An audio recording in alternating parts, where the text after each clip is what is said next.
once again to my channel Compass with Lens। बच्चों, आज हम मेजरमेंट एंड मोशन चैप्टर का पार्ट 2 करेंगे जो कि क्लास 6 का चैप्टर 11 है। फ्रेंड्स, इसी चैप्टर के फर्स्ट पार्ट में हमने मेजरमेंट क्या होता है, उसकी यूनिट्स कौन सी होती हैं और उन्हें कैसे मेज़र करते हैं, इन सब के बारे में समझा था। अगर आपने फर्स्ट पार्ट नहीं देखा है तो प्लीज़ पहले आप उसे ज़रूर देखिएगा, क्योंकि सेकंड पार्ट आपको तभी क्लियर होगा। फर्स्ट पार्ट का लिंक मैंने डिस्क्रिप्शन बॉक्स में डाल दिया है।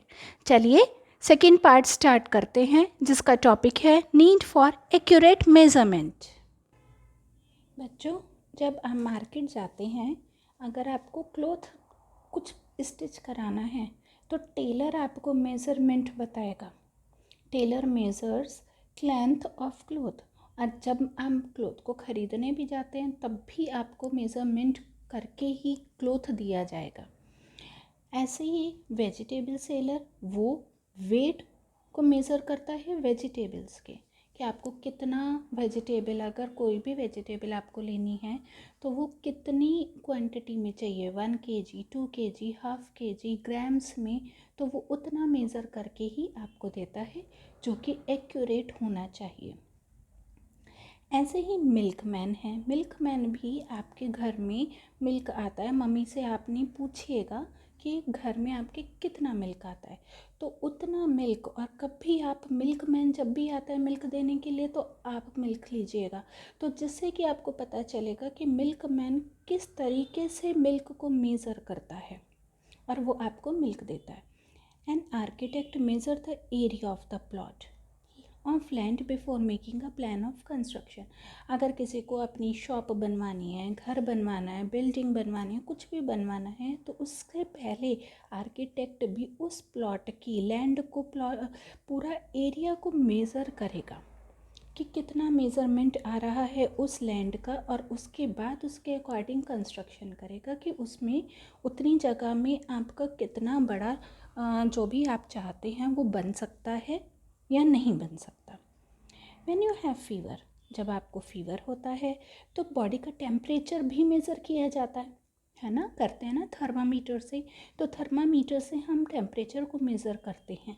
तो we need to measure things all the time. इसी वजह से हम कह सकते हैं हमें मेज़र हर समय मेज़र करने की ज़रूरत पड़ती है। All these measurements must be made accurately. और ये जितने भी मेज़रमेंट हमने अभी पढ़े थे ये बिल्कुल एक्यूरेट होने चाहिए। यूजिंग द स्टैंडर्ड यूनिट, और स्टैंडर्ड यूनिट को यूज़ करते हुए। अब स्टैंडर्ड यूनिट कौन से हो गए? मीटर, किलोमीटर, सेंटीमीटर और लीटर, मिलीलीटर, ये सब स्टैंडर्ड यूनिट में आ जाती है। If a tailor does not make accurate measurement what will happen. अगर आपने अपने लिए कोई ड्रेस बनवाने के लिए टेलर को दिया है और अगर आपने उसने एक्यूरेट मेजरमेंट आपका नहीं लिया, आपकी बॉडी का और क्लॉथ का एक्यूरेट मेजरमेंट नहीं लिया, तो क्या होगा बच्चों? ये तो आप सबको पता है क्या होगा और कैसी ड्रेस बन के तैयार होगी, है ना। In your school, if the time for ringing the school bell is not measured accurately what will happen. अब स्कूल में आते हैं, अगर आपके स्कूल में 8 पीरियड्स लगते हैं और 8 पीरियड्स आपको पता है एक फ़िक्स टाइम पीरियड होता है कि 45 मिनट्स है या 40 मिनट्स का एक पीरियड लगता है, तो हर वो 40 या 45 मिनट्स के बाद बेल रिंग होती है और नेक्स्ट पीरियड स्टार्ट होता है। लेकिन अगर ये मेज़रमेंट नहीं किया जाए तो कोई पीरियड कैसे लगेगा? कोई तो 45 मिनट का हो जाएगा इंग्लिश का पीरियड, तो मैथ्स का पीरियड 60 मिनट्स का हो जाएगा। ओ माय गॉड, मैथ्स का 60 मिनट्स का, और गेम्स का तो 15 मिनट्स का हो जाएगा। तो ये तो बहुत गलत बात हो जाएगी, ये तो बहुत गलत है ना। तो ये क्या होगा, ये हमें समझ आ गया। In scientific work even greater accuracy is needed. अब साइंटिफिक वर्क में कोई भी चीज़ होती है, जैसे हम एक बहुत कॉमन लेते हैं, चलिए मेडिसिन्स ही बनाते हैं, तो कोई साइंटिस्ट अगर मेडिसिन बना रहा है तो उसमें हर चीज़ का, हर केमिकल का जितना भी, जो भी अमाउंट डलेगा, कितना ग्राम्स डलेगा, कितना जो भी मेज़रमेंट है, अगर वो एक्यूरेट नहीं होगा तो क्या होगा ये भी आपको पता है ना। तो उसके लिए बहुत ज़्यादा एक्यूरेसी की ज़रूरत है। Scientist therefore keep improving the methods of making measurement. इसी वजह से साइंटिस्ट मेज़रमेंट के तरीक़ों को इम्प्रूव करते रहते हैं। Okay, next topic is making accurate measurement. अब एक्यूरेट मेज़रमेंट, अब मेज़रमेंट के बारे में आप सबको पता चल चुका है, लेकिन अब एक्यूरेसी कैसे लेनी है उसके लिए है different instruments are used to measure different quantities. हर अलग अलग चीज़ का क्वांटिटीज़ को, किसी भी चीज़ की क्वांटिटी कोई बहुत लाइट वेट होती है, कोई बहुत हैवी वेट होती है, या किसी की क्वांटिटी बहुत कम है या किसी की क्वांटिटी बहुत ज़्यादा है, तो उन सब के लिए अलग अलग इंस्ट्रूमेंट यूज़ करे जाते हैं मेज़र करने के लिए। मीटर स्केल, मीटर स्केल जैसे कि आपका, मैंने आपको ये बताया था जो टेप है, इस तरीके की टेप, ये सब हम यूज़ करते हैं लेंथ के लिए, किसी भी क्लॉथ को नापने के लिए। वेइंग स्केल, जो भी वेट यूज़ होता है, यानी आप कोई भी सब्जी, फल, कुछ भी आप ले रहे हैं, उन सब को यूज़ करने के लिए वेइंग स्केल, जो यूजुअली सब्जी वालों के पास, जो वेजिटेबल सेलर होता है, फ्रूट सेलर होता है, उनके पास आपने अक्सर देखा होगा, वो वाला यूज़ होता है। लेकिन क्लॉक को यूज़ करने के लिए, टाइम को यूज़ करने के लिए क्लॉक का यूज़ होता है, जो हमारे घरों में होती हैं और जो हम अपनी रिस्ट में भी यूज़ करते हैं। लेकिन अब इसी में हम दूसरी चीज़ लेते हैं, but it would be very difficult to measure the girth of और सर्कमफेरेंस। बच्चों, girth और सर्कमफेरेंस का मतलब होता है किसी भी चीज़ की इस तरीके की गोलाई को, यानी चौड़ाई को नापना, या जिसे हम ब्रेथ भी बोल सकते हैं। कोई ट्री है, जैसे ये ट्री है, तो इस ट्री की जो पूरी सर्कमफेरेंस, यानी सर्कुलर जो उसका डायमीटर है, उसको नापने के लिए तो हम मीटर यानी इस स्केल को तो यूज़ नहीं कर सकते ना। हम किसी भी चीज़ को नापने के लिए वो फ्लेक्सिबल होना ज़रूरी है। अब इसे नापने के लिए हम किसका यूज़ करेंगे? हम मेजरिंग टेप का यूज़ करेंगे। ये दो तरीके की टेप हम यूज़ कर सकते हैं। यूजुअली ये वाली टेप ज़्यादा अच्छी रहती है किसी भी चीज़ को, क्योंकि ये बहुत फ्लेक्सिबल होती है, इस तरीके से भी ये गोलाई में मुड़ जाती है। सिमिलरली, इसी तरह से ऑर्डिनरी वेइंग स्केल, जो वेइंग स्केल जो मैंने आपको बताया था, जो वेजिटेबल और फ्रूट सेलर के पास होता है, वो फ्लावर पेटल्स, यानी फ्लावर पेटल्स का मतलब होता है जो फूलों की पंखड़ियाँ होती हैं, है ना, जो खुले हुए फ्लावर्स होते हैं, जो हम डेकोरेशन में, भगवान की पूजा में भी काम में लेते हैं, उनके अगर वेट को नापना है, क्योंकि ये बहुत ज़्यादा लाइट वेट होते हैं और इधर उधर भी गिर जाते हैं, तो इसके लिए हमें बिल्कुल छोटा सा मेजरिंग स्केल की ज़रूरत पड़ेगी, जिसे कि फिज़िकल बैलेंस कहा जाता है। ठीक है। अब बड़ी सामान के लिए, जो फ्रूट्स हो गए, वेजिटेबल्स हो गए, उसके लिए वेइंग स्केल की यूज़ होता है, और जो छोटी छोटी चीज़ें होती हैं उसके लिए फिजिकल बैलेंस का यूज़ होता है। एंड ऑर्डिनरी वॉच, अब कोई भी आपके जो रिस्ट वॉच है या जो आपके वॉल क्लॉक होती है, उसे आप अगर कोई रेस चल रही है, उस रेस में आपको अगर टाइम मेज़र करना है, एक्यूरेसी में मेज़र करनी है, तो उसके लिए आपकी ऑर्डिनरी वॉच काम नहीं आएगी। उसके लिए हम स्टॉप वॉच का यूज़ करते हैं। स्टॉप वॉच तो हम अक्सर रेस वगैरह में, आपको पता ही है स्टॉप वॉच का कैसे यूज़ किया जाता है। Therefore, in order to make accurate measurement, इसी तरह से कोई भी एक्यूरेट मेज़रमेंट करने के लिए हमें एप्रोप्रिएट इंस्ट्रूमेंट का ही यूज़ करना पड़ता है, जिससे कि हमें उसकी पूरी मेज़रमेंट प्रॉपर वे में हमें पता चल पाए। Next is measurement of length. अब लेंथ को हम कैसे नाप सकते हैं? किसी भी चीज़ की लंबाई को हम कैसे नाप सकते हैं? विर्थ, डेप्थ। विर्थ होती है जो चौड़ाई हो गई, डेप्थ होती है जो गहराई हो गई, थिकनेस जो मोटाई है, डिस्टेंस और हाइट, डिस्टेंस दूरी और हाइट लंबाई, ये सब लेंथ में मेज़र किए जाते हैं। यहाँ से यहाँ तक का आपका इम्पॉर्टेंट है बच्चों, ये लेंथ में क्या क्या आप मेज़र कर सकते हैं, ये क्वेश्चन यूजुअली पूछ लिया जाता है। Rollers, metre, scales and measuring tapes, यही लेंथ में ज़्यादातर कॉमनली यूज़ कराई जाती हैं। यही बहुत बड़े जो इंस्ट्रूमेंट होते हैं इन सबको यूज़ करने के लिए। To measure the length of a line segment, अब लाइन सेगमेंट आपने अगर किसी कॉपी में लाइन सेगमेंट यूज़ करना है, किसी भी लाइन को आपको मेज़र करना है तो आप रूलर का यूज़ करेंगे, ठीक है। तो रूलर को यूज़ करने के लिए आप क्या करेंगे, the ruler is placed along the line, 0 point पर हमें यूज़ करना होता है, 0 पॉइंट से ए लाइन तक, और उसके बाद हमें बी तक हमें यूज़ करना होता है। जैसे आपकी बुक में भी दे रखा है और आपने मैथ्स में भी यूज़ किया होगा, ए से बी तक है, ए पॉइंट से बी पॉइंट तक है, तो हम ए पॉइंट पर 0 को रखेंगे और बी तक हम उसको मेज़र करेंगे, then we will draw a line. Okay, ये हम इस तरीके से रूलर का यूज़ करते हैं।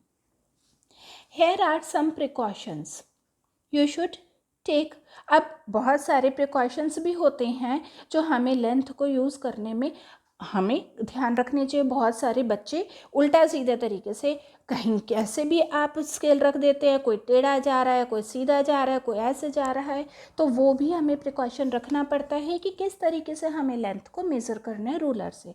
Keep the ruler exactly along the length to be measure, जिस भी लाइन को आपको मेज़र करना उसका बिल्कुल सीधा आपको इस तरीके से प्लेस करना चाहिए। इन फिगर 11.5 यहाँ आपकी इस साइड में आ रहा है, इसमें 3 पिक्स दे रखी हैं। अब इन तीनों पिक्चर्स को आप ध्यान से देखेंगे। 11.5 the ruler is not exactly along the pencil, pencil के बिल्कुल सामने रूलर नहीं है, यानी पेंसिल स्ट्रेट है तो रूलर थोड़ा टिल्ट है, यानी टेढ़ा जा रहा है। The measured length of the pencil will not be correct, और इसी वजह से जो भी मेजरमेंट किया जाएगा वो पूरा ठीक नहीं होगा। Do not use worn out portion of the instrument, very often the marking of the end of the ruler get erased due to the over use. अब वर्न आउट से मतलब होता है टूटा हुआ स्केल यूज़ नहीं करना चाहिए। कई बार टूटा हुआ भी होता है और कई बार आपने देखा होगा बहुत ज़्यादा एक ही रूलर को, एक ही स्केल को आप बहुत ज़्यादा यूज़ कर रहे हैं, बहुत टाइम से यूज़ कर रहे हैं, तो उसकी जो प्रिंटिंग होती है, ये जो मार्किंग होती है, ये इरेज हो जाती है या लाइट पड़ जाती है, उसकी वजह से भी हमें क्लैरिटी नहीं मिल पाती। वर्न आउट नहीं करना चाहिए और ओवर यूज्ड रूलर भी यूज़ नहीं करना चाहिए। In this case use any other full marked, जिसमें कि फुल मार्क का ही जहाँ पे पूरी मार्किंग हो वही वाला हमें यूज़ करना चाहिए। अब टू गेट द लेंथ, अब 0 अगर 0 मार्क हमारा टूटा हुआ है, 0 मार्क टूटा हुआ है तो हमें उसके लिए क्या करना होगा। अब इसके लिए मैं आपको बहुत छोटा सा यहीं पर ड्रॉ करके बता देती हूँ। आपने 0 से लेकर 4 तक का हमें मेज़र करना है, तो हमने 0 से 4 तक यूज़ कर लिया। लेकिन अगर हमारा 0 पार्ट टूटा हुआ है, यहाँ से पूरा ब्रोकन आउट है, तो हम क्या करेंगे, 1 से लेकर हमारा जो 4 पॉइंट है वो 5 पर आ जाएगा, है ना। 1 से लेकर हम 5 तक करेंगे, लेकिन अब हम इसको 5 में से 4 को माइनस कर देंगे, सॉरी 1 को माइनस कर देंगे, क्योंकि हमारी एक जो सेंटीमीटर है वो हमारा ब्रोकन है, तो 1 सेंटीमीटर को हमने माइनस करा तो हमारे पास 4 आ गया। क्लियर हो गया बच्चों। अब इसी में हम नेक्स्ट लेते हैं 5 पॉइंट बी का, जिसे आपकी बुक में दिखा रखा है। Shows the length of the 10 centimetre pencil being measured to the ruler with the worn out which is wrong, जो कि रॉन्ग है, क्योंकि अगर आप वर्न आउट से करेंगे तो यहाँ से आप 10 सेंटीमीटर की बजाय आप आगे ले लेंगे। जो तरीका मैंने आपको बताया है उसी तरीके से हम वर्न आउट रूलर से यूज़ कर सकते हैं। अब कीप योर आइज़ वर्टिकली होता है स्ट्रेट लॉन्ग, और हॉरिजॉन्टली होता है इस तरीके से। तो अपनी आइज़ को बिल्कुल स्ट्रेट ऊपर से ही देखना चाहिए, above the point where the measurement is usually taken. आपको जो भी मेजरमेंट लेना है तो उसके लिए आपके आइज़ बिल्कुल ऊपर से सीधे से होनी चाहिए, ना कि साइडों से आपको देख रहे हैं, जैसे आपकी पिक्चर में भी दिखा रखा है। अगर आप इस साइड से देखेंगे तो आपको मेज़रमेंट यहाँ से दिखाई देगा, इस साइड से देखेंगे तो यहाँ से। लेकिन हम अगर वर्टिकली देखेंगे तो हमें एक्यूरेट मिलेगा। जैसे कि आपकी बुक में दे रखा है, इन्होंने 10.1 को मेज़र करना है, तो बिल्कुल सीधे से देखेंगे तो हमें 10.1 ही दिखाई देगा और हम उस पर मार्किंग कर सकते हैं। लेकिन अगर हम साइडों से देखेंगे तो साइडों से देखने पर हमें 10.4 दिखाई देगा, और बिल्कुल स्ट्रेट ऊपर से देखेंगे तो 10.1 दिखाई देगा, और हम अगर दूसरी साइड से देखेंगे तो 9.8 सेंटीमीटर दिखाई देगा, जिसकी वजह से ये और ये हमारा रॉन्ग हो जाएगा। हम वर्टिकली देखेंगे तो ये हमारा करेक्ट रहेगा। ठीक है, which is the correct reading. अब इसमें से करेक्ट रीडिंग क्या है? The correct reading is 10.1 centimetre from the point B, which is vertically above the pencil point, जो कि पूरा सीधा पेंसिल पॉइंट के ऊपर आ रहा है। We get incorrect reading if the eyes is in the different position. अगर हमारी आइज़ इधर उधर होंगी, दूसरी साइडों से हम देखेंगे तो हमारी जो रीडिंग आएगी वो हमारी रॉन्ग रीडिंग आएगी। ठीक है, I hope this is clear to all of you. Now next topic is measure the length of a curved line. अब कोई भी कर्व लाइन है, या तो ये ले लेंगे या जैसे आपकी बुक में दे रखा है ये वाली कर्व लाइन है, तो अब उसके लिए हम ये वाला मेजरिंग टेप यूज़ भी नहीं कर सकते। इसके लिए हम क्या करेंगे, हम थ्रेड यानी धागे का यूज़ करेंगे, या फिर ऐसे डिवाइडर का यूज़ करेंगे जो हमारे मैथ्स में यूज़ में आता है। अब इसके लिए कैसे करेंगे, अ थ्रेड और a divider can be use to measure the length of a curved line. ये अब थ्रेड के लिए सबसे पहले हम देखेंगे कि थ्रेड को कैसे यूज़ कर सकते हैं। Make a not. अब एक साइड पे हमें एक गांठ बांध लेनी है, लगा लेनी है। At the one and of the thread place the not at the beginning of the line. अब उस नॉट को बिल्कुल स्टार्टिंग पॉइंट पर रख लेना है। उसके बाद आप इस तरीके से उसको रखते जाएंगे जैसे इसमें आपको पिक्चर 11.6 में बता रखा है। And press it with your 4 finger. 4 finger से यानी आप अपनी एक फिंगर से उस जगह को दबा देंगे जिससे कि वो वहाँ पर हिले नहीं। Next, place a small portion of a thread. अब छोटा छोटा पोर्शन हम थोड़ा पोर्शन थ्रेड कर लेंगे जो कि लाइन के ऊपर ही रखा जाएगा। अब press the other and of the portion with your other hand. अब दूसरे हाथ से हम दूसरी फिंगर से हम बी पोर्शन को भी दबा देंगे जिससे कि वो यहाँ से यहाँ तक प्रेस हो जाए और वो अपनी जगह से नहीं हिले। The thread between your 2 fingers now has the same length. अब दोनों सेम लेंथ की, यहाँ से यहाँ तक की सेम लेंथ की हो गई। अब इसके लिए आप उतनी ही वापस लेंगे, फिर उतनी बी पार्ट को लेंगे और यही मेथड हम फॉलो करते जाएंगे।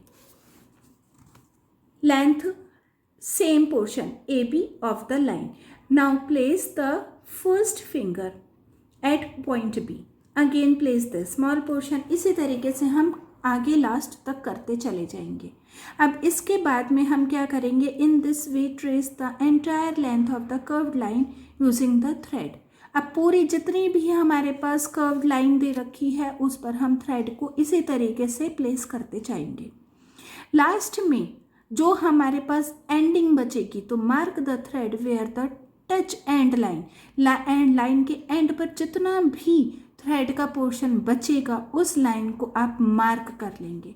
अब उसके बाद पूरी लाइन यानी पूरे थ्रेड को हम सीधा करने के बाद और रूलर से हम उसको मेज़र कर लेंगे कि कितनी हमारी मेज़रमेंट आई है। आई होप आपको ये सब क्लियर हो चुका होगा कैसे हम थ्रेड को यूज़ करेंगे कर्व लाइन मेज़र करने के लिए। लेकिन हम दूसरा ऑप्शन हमारे पास आ रहा है डिवाइडर का। डिवाइडर जो कि आपका इस तरीके का होता है, इसे हमने कुछ मेज़र करने के बाद जितना मेज़रमेंट आपको लेना है उतने मेज़रमेंट के लिए आपको उतना पोर्शन खोल लेना है। जैसे यहाँ पर आपने यहाँ से यहाँ तक का पोर्शन आपने उसका खोल लिया, जैसे इसमें आपका बुक में दे रखा है, open out a divider so that its legs are a small distance apart. अब स्मॉल डिस्टेंस में उसके लेग्स को खोल लेना है, जैसे कि 5 mm में यानी मिलीमीटर में। 5 मिलीमीटर में आपने इसको खोल लिया। Place one of the leg at one and of the line. अब एक जगह से दूसरी जगह तक आप उसको प्लेस करेंगे और उतनी पार्ट को आप काउंट करते चले जाएंगे। ठीक है, बहुत सिंपल तरीका है इसका भी। Put the other leg on the line, take the divider along the line. अब लाइंस पर आप उस डिवाइडर को प्लेस करते चले जाएंगे और उतनी बार उस स्टेप को जितनी बार आप रखेंगे उतनी बार उसको नंबर को काउंट करते चले जाएंगे। इफ द लेंथ, अब कई बार ऐसा होगा कि आपने यहाँ से यहाँ तक मेज़र करा, यहाँ से यहाँ तक करा, यहाँ से यहाँ तक का करा, यहाँ से यहाँ तक का करा, कई बार हमारा ये पूरा हो जाता है मेज़र इसके length.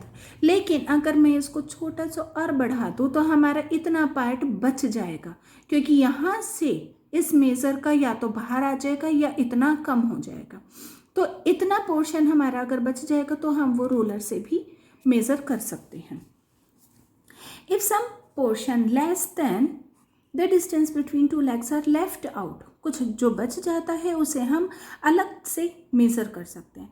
The length of the curved line obtain, अब उसके बाद हम क्या करेंगे, हमने उसकी काउंटिंग ले ली कि नंबर ऑफ स्टेप्स कितने आपने लिए और कितना, जैसे हमारा यहाँ से यहाँ तक का हमारे 3 स्टेप्स पहुँचे, 1, यहाँ से 1, यहाँ से 2, यहाँ से 3 और यहाँ से 4 स्टेप्स हमारे पहुँचे। तो नंबर ऑफ 4 स्टेप्स और डिस्टेंस कितना हुआ 5 mm का, उसको हमने मल्टीप्लाई कर लिया और उसके बाद जो लेफ्ट ओवर बचा था उसे हमने प्लस कर लिया। तो उसके बाद हमारा पूरा मेजरमेंट आ जाएगा निकल के। Okay, next is importance of estimation. अब एस्टिमेशन की क्या इम्पॉर्टेंस है? While conducting an experiment, a scientist has to measure quantities with great accuracy. अब कोई भी साइंटिस्ट होगा, किसी भी साइंटिस्ट को किसी भी चीज़ को बनाने के लिए केमिकल्स वगैरह की भी ज़रूरत पड़ती है, बहुत सारी चीज़ों की ज़रूरत पड़ती है जिसमें कि बहुत ज़्यादा एक्यूरेसी की ज़रूरत है। नहीं तो अगर जैसे कोई मेडिसिन ही है, मेडिसिन अगर कोई साइंटिस्ट बना रहा है तो उसमें कितना कितना mm का, कितना मिलीग्राम का, कितनी क्या चीज़ क्वांटिटी उसमें डलेगी, वो उसको एक्यूरेट ही तरीके से पता होनी चाहिए। अगर थोड़ी भी कम ज़्यादा हो गई तो वो मेडिसिन्स कहीं ना कहीं हार्मफुल हो जाएंगी, या फिर कम हो गई तो कोई असर नहीं करेगी। To add 5 gram of a certain chemical substance 10 ml water में, अब 10 ml वाटर में अगर किसी केमिकल सब्सटेंस को उसको 5 ग्राम को ही ऐड करना है तो scientist will use appropriate instrument. वो आइडिया नहीं लगा सकता, वो किसी भी चीज़ को, उल्टी सीधी चीज़ को यूज़ नहीं कर सकता ना, वो आइडिया लगाएगा। अगर वो क्या करेगा तो सारा का सारा उसका काम ही खराब हो जाएगा अगर वो आइडिया लगाएगा। तो उसके लिए उसको एप्रोप्रिएट इंस्ट्रूमेंट की ज़रूरत पड़ेगी जिससे कि उसको एक्यूरेट मेजरमेंट मिल जाएगा। ठीक है, जिसमें जो वेट है सब्सटेंस का, जो कि आपकी बुक में दे रखा है 5 ग्राम, और जो वॉल्यूम है वाटर का जो 10 ml दे रखा है। But if the same scientist had to add 5 gram to salt to a curry she is cooking in the kitchen. अब से यहाँ पर साइंटिस्ट कौन हो गया बताओ जल्दी से? आपकी मम्मा हो गई घर में, ठीक है, जो कि किचन में काम कर रही हैं, खाना बना रही हैं। तो वो भी एक साइंटिस्ट ही तो हो गई हैं, वो भी अपना ही एक एक्सपेरिमेंट करती रहती हैं, नई नई तरीके की आपको चीज़ बना बना के खिलाती हैं। तो अगर वो 5 ग्राम सॉल्ट किसी करी में यूज़ कर रही हैं तो वो उसके लिए उस सॉल्ट को एक्यूरेट नापने के लिए उनको किसी चीज़ की ज़रूरत नहीं पड़ेगी, वो आइडिया से ही कर लेते हैं। She will estimate how much salt would enough. अब कितना वो अपना ही एस्टिमेट बना लेती हैं कि कितना क्वांटिटी में, किस करी में कितनी क्वांटिटी में उनको सॉल्ट ऐड करना है। If by mistake she add, अगर गलती से उन्होंने एक्स्ट्रा सॉल्ट डाल दिया, जो कि 5 ग्राम डालना चाहिए था लेकिन उन्होंने 5.2 ग्राम डाल दिया, तो क्या होगा? उसका रिजल्ट गलत हो जाएगा, यानी बहुत ज़्यादा सॉल्ट हो जाएगा तो वो सब खराब हो जाएगा। But if she actually add इतना gram to the curry, it will make no difference to the taste of curry. We therefore see that accurate measurements are not always necessary. तो इससे हमें क्या पता चल रहा है, इससे हमें पता चल रहा है ज़रूरी नहीं है कि एक्यूरेट मेजरमेंट ही हमें लेना हो। ठीक है, किचन में तो मैंने आपको स्टार्टिंग में भी बताया था, किचन में मम्मा अपना आइडिया लगाकर भी बहुत सारी चीज़ें बना देती हैं और बहुत टेस्टी बनती है। लेकिन कहीं कहीं पर हमें बिल्कुल एक्यूरेट मेजरमेंट की ज़रूरत होती है, जैसे कि साइंटिस्ट वगैरह के लिए, मेडिसिन बनाने के लिए, किसी चीज़ के एक्सपेरिमेंट करने के लिए। It is often sufficient to estimate the measurement. The skill of estimation, जो ये skill है estimation की, is very important in daily life as well as in the laboratory. It develops with practice and experience. ये सब क्या होगा, आप starting में अगर कुकिंग करते हैं मम्मी के पास तो आपको बहुत ज़्यादा परेशानी होगी कि मम्मा मैं कितना सॉल्ट डालूँ, कितना स्पाइस डालूँ, कितना राइस लूँ, कितनी पल्सेस लूँ, ये सब चीज़ों के लिए। लेकिन आप करते रहेंगे तो आपको बहुत ज़्यादा प्रैक्टिस हो जाएगी और आपको एक्सपीरियंस भी आ जाएगा, जिसकी वजह से आप भी अपना एस्टिमेशन ले सकते हैं, यानी आप अपना आइडिया लगा सकते हैं। If the estimation skill of a person are not well developed, लेकिन अगर एस्टिमेशन स्किल किसी भी पर्सन की अच्छी नहीं है, ही और she may add 10 gram of salt, जो कि अब वो क्या करेंगे, अब उसके लिए क्या हो जाएगा, अगर उनकी एक्यूरेसी नहीं है या आइडिया उनको ठीक से नहीं है तो वो 5 ग्राम की जगह पर 10 ग्राम डाल देंगे। तो फिर आपको पता ही है क्या होगा, पूरा टेस्ट वेजिटेबल का पूरे तरह से स्पॉइल हो जाएगा, यानी नमक इतना ज़्यादा तेज़ हो जाएगा कि वो खाने लायक भी नहीं बचेगा। The ability to correctly estimate length, area, volume, mass, temperature, time period etcetera saves us the trouble of making actual measurement. अब इन सब में भी हमारी कई बार बहुत ज़्यादा आइडिया लग जाते हैं और हम बहुत ज़्यादा परेशानी से भी बच जाते हैं। उसमें क्या होता है, हमारा टाइम सेविंग काफ़ी ज़्यादा हो जाता है। A cook who can make correct estimation, एक कुक जो बहुत ज़्यादा एक्सपर्ट है कुकिंग में, उसका करेक्ट एस्टिमेशन ही होता है, यानी करेक्ट आइडिया लगता है इन किचन में, जब वो किसी भी विल कुक बेटर डिशेस, जो कि बहुत अच्छी डिश फिर भी आइडिया से बना सकता है, than the one whose estimation skill are not well developed, उसके कंपैरेटिव जिसका ज़्यादा अच्छा स्किल नहीं है, यानी जो ज़्यादा अच्छा आइडिया नहीं लगा सकता, उसके कंपैरेटिव में वो एक्सपर्ट कुक बहुत अच्छा खाना बना सकता है। ओके स्टूडेंट्स, आज हम इस पार्ट में यहीं तक करेंगे। नेक्स्ट पार्ट में हम, जो कि थर्ड पार्ट होगा, उसमें मोशन, टाइप ऑफ मोशन और मोशन से रिलेटेड सारी चीज़ों को समझेंगे। ओके, अगर आपको ये वीडियो पसंद आई है तो प्लीज़ लाइक, अपनी फ्रेंड्स और रिलेटिव्स के साथ शेयर ज़रूर करिए और सब्सक्राइब करना मत भूलिएगा। Till then, bye bye.